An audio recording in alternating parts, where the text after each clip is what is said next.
A new brand is coming to the United States. Say hello to Cupra, specifically the Cupra Terramar.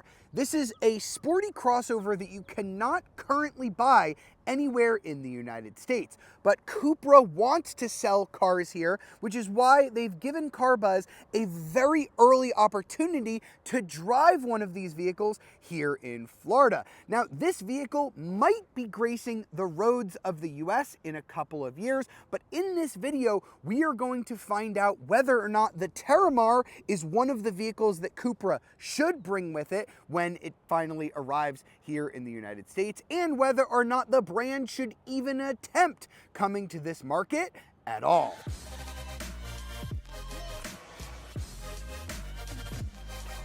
Now, before I even start talking about the Terramar, the vehicle that I'm going to be driving today, we've got to talk about Cupra, the brand that makes it, because chances are, if you live in the United States, you may have never even seen this logo before. Now, if you live in Europe, you've probably seen this car all over the place on the roads, and you've probably seen these vehicles actually parked at all of the European airports. There's tons of ads and displays for these when you get off of the plane in Europe. So Cupra actually started off as a sporty version of one of Volkswagen's other companies, Seat. Now again, I'm talking things that you probably don't know in the United States. Seat is basically the Spanish version of Volkswagen. They sell cars that are very similar to Volkswagen, like the Cupra Leon and vehicles like that. Now, Seat had a sporty division similar to what Volkswagen has with the GTI, and it was known as Cupra. So basically, if you wanted a sporty Seat Leon, you would get a Leon Cupra, which was pretty similar to something like a Golf GTI in Europe. Now, Volkswagen spun off Cupra to be its own performance-only focused brand a couple of years ago. They now have a ton of models that have really cool names, if I'm being honest, like the Terramar and the Formentor. They're definitely really cool sounding when they come out of your mouth. I'm just not 100% sure those names are going to do that well in the United States. They may come out with completely new models. We really don't know because the brand isn't planning on bringing any vehicles here until about 2028, maybe even 2029. So it is going to be quite a while before they arrive. And unlike Scout, which is going to be doing a direct-to-consumer model, Cupra is going to be pairing with Penske. It's a huge automotive dealer network here in the United States, so you're not just going to be able to walk into a Volkswagen or an Audi dealership and buy one of these. There's really a lot of business decisions that have to be made before this brand gets here. But now let's focus on the Terramar and figure out if this is a vehicle, because it is one of their newer ones, and whether or not it should arrive in the United States with the brand. So the Terramar is actually Cupra's biggest crossover, and before you start going, oh, well, it's like another big kind of crossover, don't get so ahead of yourself, because this thing is actually rather small. It's just under 178 inches long. Now, to put that into perspective, a Volkswagen Tiguan is a little over 186 inches long, so this is significantly shorter than a Tiguan, but it is a little bit longer than an Audi Q3, which is 176.6 inches long. So just to put it into perspective, even Cupra's biggest model really isn't all that big, and it only has a 105.5-inch wheelbase compared to the new Tiguan, which has a 109.9-inch wheelbase. Now, the platform on which this car is based is rather familiar. It's the MQB Evo, the same one that the Volkswagen Tiguan and Atlas ride on, and it's the same as other Cupra models like the Formentor. Now, this is one of the sportier models. I think it actually looks great. It doesn't really look like just kind of any other generic crossover. We do have a European spec car, hence the front license plate here, but I'm loving their bronze accents that Cupra does here. They have these really cool kind of triangular elements here in the headlight that looks really nice, and then we have the lower headlight here. I believe the DRLs are just kind of housed here, and then you're going to see more bronze as we come over here to the wheels. Now, there are very many different wheels available here. You can get 18, 19, or even 20-inch wheels. They all kind of look great, although these are probably my favorite with the bronze accenting here. I'm going to get a little bit closer so you can really see the bronze contrast here. And we do have bronze brake calipers as well that say Cupra. These are 6-piston calipers here on this kind of rather sporty Cupra model. And then here at the back, interestingly enough, we do have a badge that says Cupra along with our Cupra logo kind of housed in the taillight bar here, but it doesn't say Terramar anywhere on it. You just kind of have to know what model you're driving, which is kind of an interesting thing. They might change that by the time it's here in the United States. We really don't know, but I do believe that this is a very handsome looking crossover. And now let's hop inside the Terramar, where we have an interesting blend of sort of premium but not super luxurious materials. This is not quite as nice as something that Volkswagen would badge as an Audi and sell in the United States, but it is a little bit nicer than something maybe say like a Jetta or a Golf. We do have these really cool looking seats with this very interesting pattern. We've got kind of this nice plastic piece as well below the headrest, and Cupra, the little Cupra logo embossed in there as well. Now these seats are power operated. We do have 3-way memory here on the driver's side, but only a kind of in and out lumbar, heated seats with this nice suede, no ventilated seat, no massage seat, things that I would maybe want to see on something being branded as a little bit more premium here in the United States. And then we do have a lot of stuff in here that is going to be familiar if you've been in any Volkswagen Audi group products, but with a little bit of Cupra flavor. You can see that we have more of that bronze accenting here on the logo on the steering wheel and around some of the buttons. The engine stop start is actually here on the steering wheel, kind of like a race car, kind of like how Alfa Romeo does their starter buttons. We've got a slightly bigger paddle shifter than what you get on some other Volkswagen products. Now, interestingly, we do have the digital cockpit. It's a 10.25 incher, very similar to what we get on a lot of US Volkswagen products, but they still call it virtual cockpit. It doesn't actually change names. You can configure it just like you can on a lot of other Volkswagen products. So we have 3 zones that you can kind of control using these toggles right here, and then this scroll bar right here. So I can change what's here in the middle. I can have a full color map that doesn't know where we are because this is a European car, or I can move it over to the left or to the right. And now I can change, I can have my power and my torque percentages, I can have engine temperature, I can have fuel economy, and then of course I can also change the main view of this. So I can have these kind of semicircle gauges right here. I can have a more simplified thing that doesn't show my tachometer and just has my safety information or data in the middle, or I could have a big full tachometer showing that this is kind of more of a performance focused Volkswagen product. Now, speaking of performance, we also have this Cupra button down here. That's going to let us cycle through our drive modes, which are pretty cool on this car. Now, you really don't get any kind of notification letting you know that you've changed your drive modes, except for this tiny little icon up here at the top showing that you are cycling through your modes. So you really have to kind of memorize what those actually mean. Now, you can actually check those out up here. If you go into your drive profile, you can actually see what each of those modes actually does. Now, performance, it'll tell you, is for sporty, dynamic, and precise style, but Cupra is actually going to be the most hardcore. You can see it actually shows an image of our racetrack here, and if I click on information for that, it is the best experience at the wheel, more sound from the powertrain, the most agile, the most precise. You can also get your own tuned individual settings, so you can tune the DCC, which is the dynamic chassis control. You can have it all the way in comfort or all the way in Cupra mode. You can change up the all-wheel drive system, the steering, the engine sound, even the adaptive cruise control and the air conditioning in there. And then it does have an off-road and a snow mode that you probably won't use all that much. And then in terms of the materials, we've got a really nice perforated steering wheel here. We've got some cool bronze accents here on the air vents, although they are a little bit plasticky. You can kind of see we have a light bar that wraps around the top there, very similar to the ID light that you get on some Volkswagen products. Now, I have it configured to change the light color. You can see it just went red. Hopefully you can see that here in the shade here. It changes colors with the drive modes, or you can go ahead and move move into lighting. And then it actually has different light settings, similar to a Volkswagen ID4 or an ID Buzz. And they have different cool names like Boreal and Speed and Electrified and cool names. And it does change up the infotainment. Which, speaking of which, if you've noticed the infotainment, pretty much the same as what you're going to get on a Volkswagen ID4 with the touch sliders that I absolutely hate, although we do have nice buttons on the steering wheel to control it. But the interface is a little bit different. The icons and graphics and things like that are just a little bit different than what you would find in a Volkswagen vehicle. And look how quick this is going. Every Volkswagen that I've driven that's had this system has just been a little bit laggy.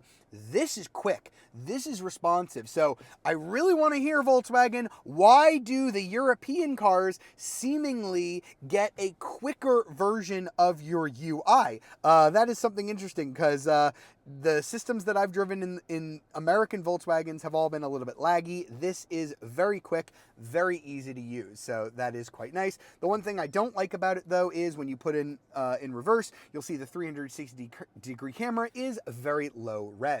So if this is going to come as a premium model, you're going to want to improve that.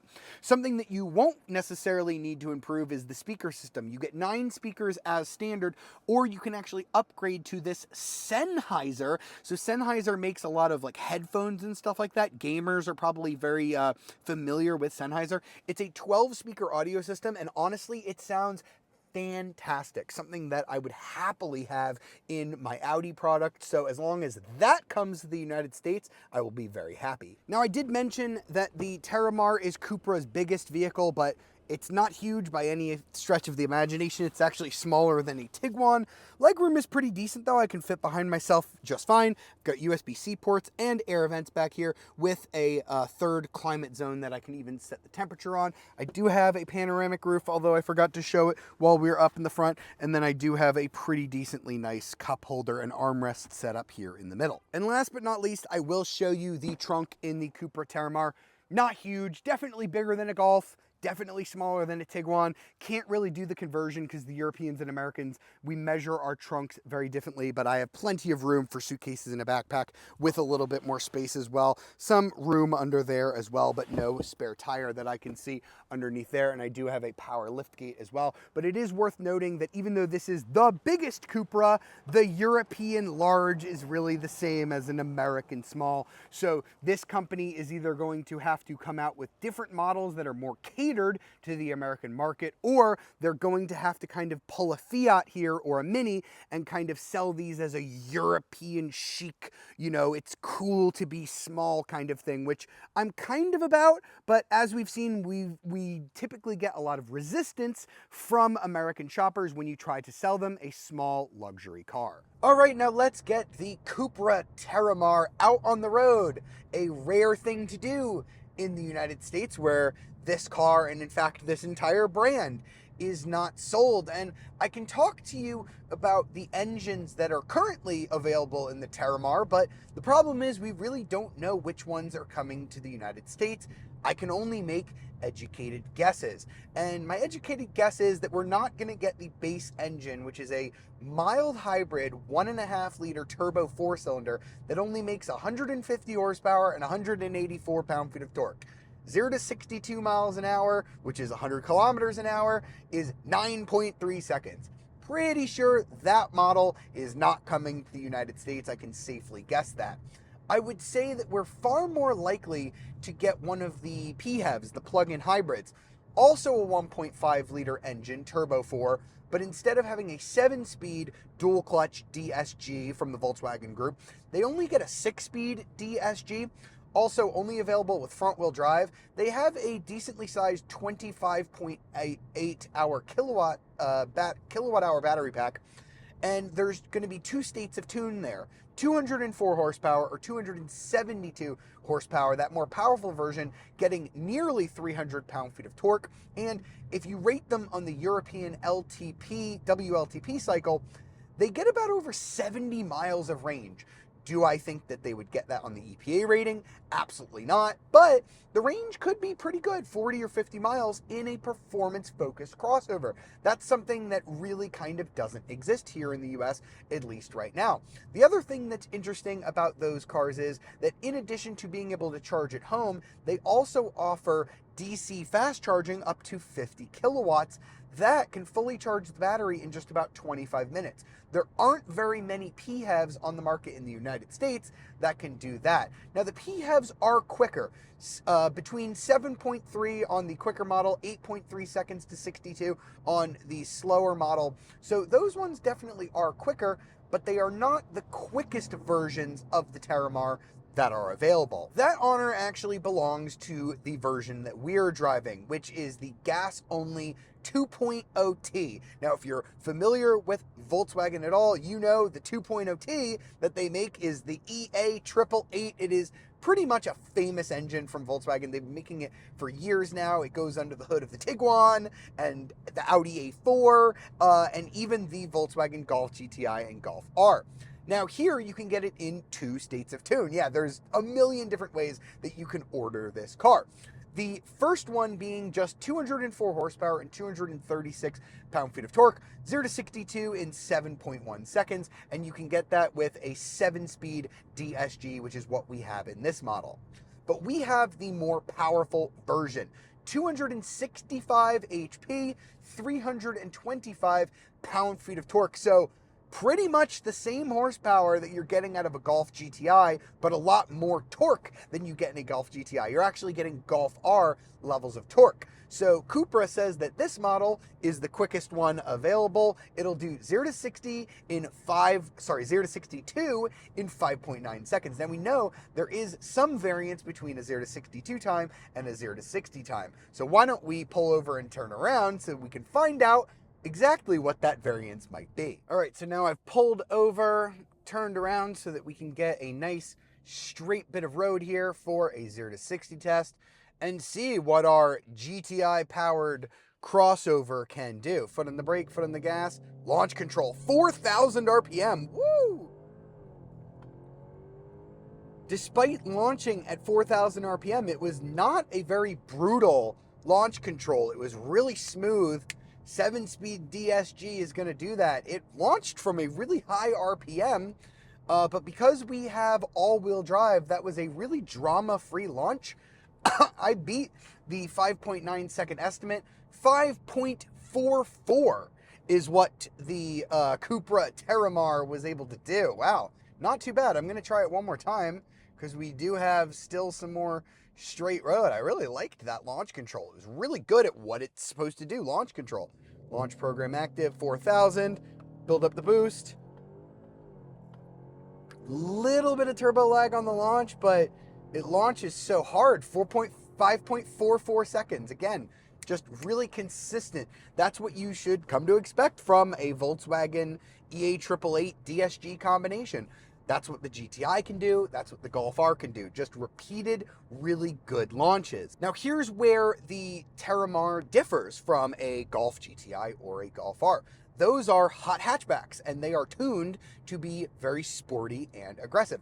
And I'm not going to go ahead and say that this isn't tuned for sporty driving. It has a picture of a racetrack when you put it into Cupra mode, but this is clearly a crossover that is meant to have sporting pretensions, not a hot hatch that Cupra thinks people are going to take to the racetrack all the time.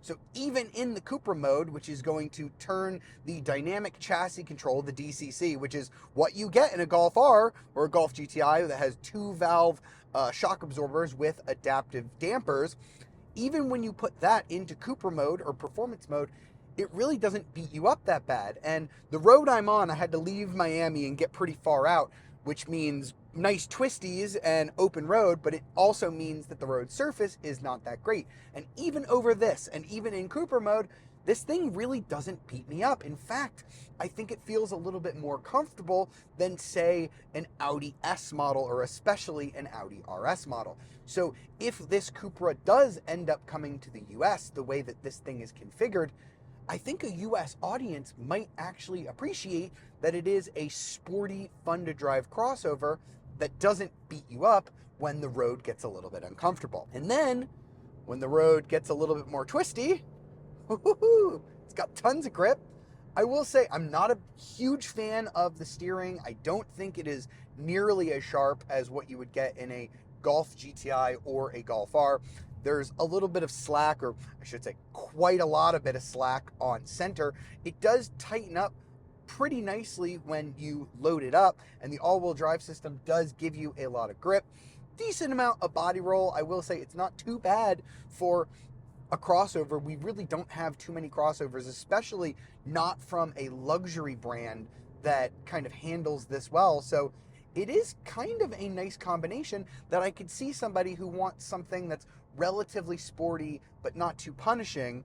They might really enjoy the Cupra experience. I gotta say, I'm loving the EA888 in this. It makes a nice growly noise.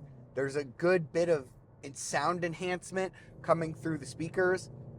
It's a pretty good noise for an SUV. And then when you combine that with the sportier seats, the sportier appearance, all of that, I could easily see this thing being sold as something like a GTI SUV or a Golf R SUV. Does it need an entirely new brand like Cupra to do that? I'm not so sure. I think the Volkswagen Group might have an easier time putting all of this stuff in a Tiguan and calling it the Tiguan R or something like that, but it is a formula that I am enjoying very much.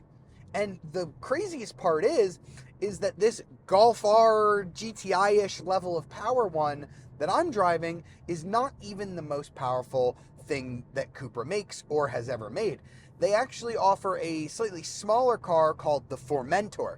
Now, the Formentor is really available with Golf R levels of power, like over 300 horsepower from a 2-liter turbo 4. And I'm not sure if they still sell it in Europe or not, but they actually offered one with like 390 horsepower from the 5-cylinder turbo that you used to get in the TTRS and that you can still get in the Audi RS3. Now, that sounds like an incredible recipe for a really fun SUV. Now, unfortunately, I didn't get to drive that today. I'm only able to drive the Terramar, but I really like what I'm experiencing here, and I could definitely see the pathway to bringing it stateside. And the thing that this Terramar can do that something like a GTI or a Golf R can kind of do, but not that well, is now that I'm done driving spiritedly in Cupra mode, I just go ahead and put it in comfort mode, and now I just lean back, enjoy the Sennheiser audio, the great adaptive cruise control and lane keep assist, the comfy seats, the comfy suspension, the quiet ride. This is a much better daily driver. It's bigger, it's more comfortable than a Golf. It's really something that the American market has been missing out on for years, if not decades, is something with a sporty Volkswagen powertrain that isn't a GTI or a Golf R. And honestly, I'm kind of excited for the prospect of its arrival.